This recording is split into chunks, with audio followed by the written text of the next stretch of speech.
Bikin tulisan buat promosiin bisnis atau medsos kita itu susah-susah gampang. Wait, bukannya kita tinggal fokus ke kelebihan masing-masing aja ya? Ternyata nggak sesimpel itu teman-teman. Contohnya nih, buat bikin satu posting viral dengan puluhan ribu likes, gue mesti ngelakuin cukup banyak hal. Soalnya ya, bayangin aja gimana perasaan lo pas ngeliat tulisan yang isinya sama semua. Atau tulisan yang promosiin kualitasnya aja tapi nggak dikemas dengan menarik. Pastinya lo bakal mikir, skip aja ya. Ada esensinya tapi nggak ada sensasinya gitu ya.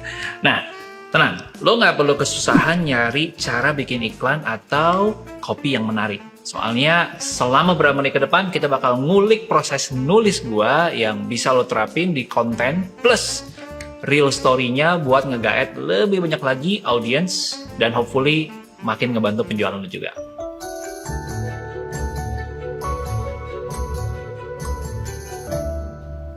Hai teman-teman, apa kabar? Gua Alexander Ruby dan di video kali ini gue mau bagiin tahapan copywriting sampai ngasilin tulisan yang lengket di hati audiens. Gampangnya, proses copywriting yang bagus itu nggak beda jauh sama ngebangun rumah sendiri.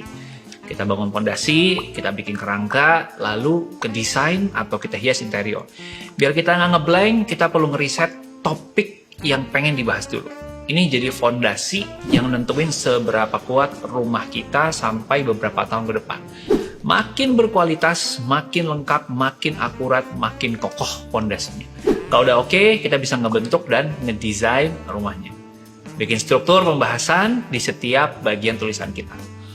Bayangin, halaman daftar isi di awal buku. Nah, ini akan bantu tulisan kita supaya lebih runut dan tertata. Dan terakhir, kita bisa masuk ke bagian yang paling seru, yaitu menghias bagian dalam dan bagian luarnya. Di copywriting, kita bakal ngemas tulisan buatan sendiri jadi lebih menarik. Contoh, pas lagi ngedekor rumah, pastinya kita pengen dekorasi yang sesuai sama selera pribadi kita kan? Nah, buat copywriting, prinsipnya juga mirip. Tapi bedanya, kita menyesuaikan tulisan kita sama selera audiens yang mau ditarget. Contoh, nggak mungkin kita nyampein pentingnya nabung buat anak muda tapi bahasanya formal banget kayak lagi pidato negara. Sebaliknya, kita perlu bahasa yang lebih kasual atau bahkan gaul biar mereka lebih ngerti. Langsung praktek deh, gue kasih contoh konten gue yang ini. Kira-kira kenapa gue pakai kata Jepang? Kenapa gue pakai traveling? Dan kenapa gue pakai kata free? Intinya supaya nyampe ke audiens yang pengen gue ajak ngobrol. Gue pengen ngomongin nabung, pengen ngomongin invest. Nah, audiens ini adalah orang-orang yang tertarik dengan jalan-jalan gratis. Dari mana? Ya dari hasil investasi.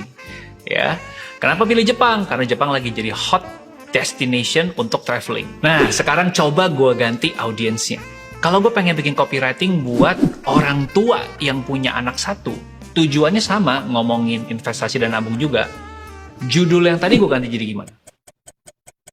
Yes, gue akan ganti jadi I'm taking my kids to Disneyland for free and I will show you how.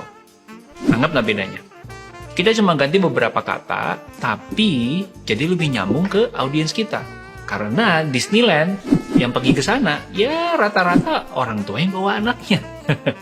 Nah, jadi selain nyambung sama target audiens, iklan kita juga harus bisa nge-guide perhatian mereka sejak pandangan pertama biar mereka nggak beralih ke orang lain. Tapi gimana caranya? Habis ini gue bakal kasih 3 formula yang bisa kita coba buat ngehias copy buatan kita. Simpelnya, 3 formula jitu copywriting itu kayak begini. Biar lebih jelas, langsung pakai contoh nyatanya. Mulai dari bahan promosi iPhone generation pertama, featuring mendiang Steve Jobs yang pakai formula AIDA. Berkat formula copywriting ini, Apple berhasil ngejual 1 juta unit iPhone hanya dalam waktu kurang dari 3 bulan sejak pertama kali rilis. Bahkan, merek iPhone udah eksis banget sampai sekarang. Kita bakal ngebedah tiap bagian iklannya yang nerapin 4 elemen AIDA. Pertama, Steve Jobs ngedapetin attention penonton dengan embel-embel gadget yang belum pernah dilihat siapapun. Nah, ini bikin orang penasaran sama bentukan gadget yang nggak kebayang sebelumnya. Dan buat nunjukin seberapa canggihnya iPhone dibandingin sama handphone lain, Steve Jobs ciptain interest dengan kenalin fitur-fitur iPhone. Tapi bisa aja audiens masih ngawang sama cara kerja fitur yang relatif baru ini dong. Nah, makanya Steve Jobs juga langsung menunjukkan cara pakainya di depan banyak orang. Dia menciptakan desire alias bikin orang-orang pengen. punya gadget yang bisa mempermudah dan menyederhanakan hidup mereka. Terakhir, biar orang-orang terdorong ambil action, nah, Steve Jobs ngumumin tanggal rilis iPhone-nya. Berikutnya kita bakal bahas model PAS atau PAS yang lebih singkat dari formula pertama tadi. Kita pakai contoh iklan Duolingo nih. Ini adalah aplikasi buat belajar bahasa secara otodidak di smartphone. Oke, iklan mereka yang ngenalin fitur Duolingo Push emang agak ekstrim mengingat tanggal rilisnya pas April Mop. Bahkan udah sampai jadi meme juga. Tapi tunggu dulu, soalnya formula PAS buat copywriting kelihatan banget di sini. Awalnya Duolingo mulai dulu dengan ngenalin masalah, kayak pertama problem, yang bikin audiensnya susah ngeluangin waktu buat belajar bahasa secara otodidak. Terutama lupa belajar gara-gara mereka saking sibuknya. Buat tab berikutnya, agitate. Mereka kaitin sama pentingnya belajar tiap hari biar makin nguasain bahasa asing. Intinya mereka kasih tahu kalau masa lalu bisa makin parah kalau nggak diselesain. That's the key of agitate. Abis itu baru deh mereka munculin solusinya. Fitur Duolingo Push atau notifikasi pengingat untuk pengguna aplikasi Duolingo.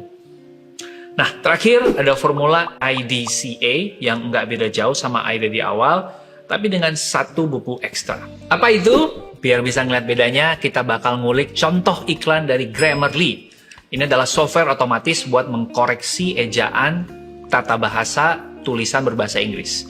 Di awal iklan, Grammarly coba relate ke susahnya bikin tulisan yang singkat, padat, jelas, tapi bisa menarik buat penonton. Habis itu, Grammarly kenalin berbagai fitur koreksi otomatisnya yang tinggal klik-klik-klik aja, udah jadi, dan bisa bikin audiens makin kepo. Tapi di tahap ini, pastinya ada yang mikir kalau proses install softwarenya susah dan mahal. Nah, disinilah Grammarly ngeyakinin audiensnya kalau cara installnya justru simple dan gratis. Nah, terakhir, baru deh Grammarly ngajakin orang yang nonton buat dapetin softwarenya di website mereka. Itu dia resep buat bikin kopi yang bagus, mulai dari prosesnya sampai 3 formula populernya. Tips-tips tadi bisa lo terapin buat iklan offline, media sosial, atau di mesin pencarian. Nah, masih ada satu video lagi untuk melengkapi. Di situ gue akan share ke teman-teman tips supaya orang-orang lebih gampang nemuin brand lo. Jadi pastiin lo nggak lewatin video lainnya dari gue. Thank you banget buat semua yang udah nonton sampai tuntas, and I'll see you in the next video.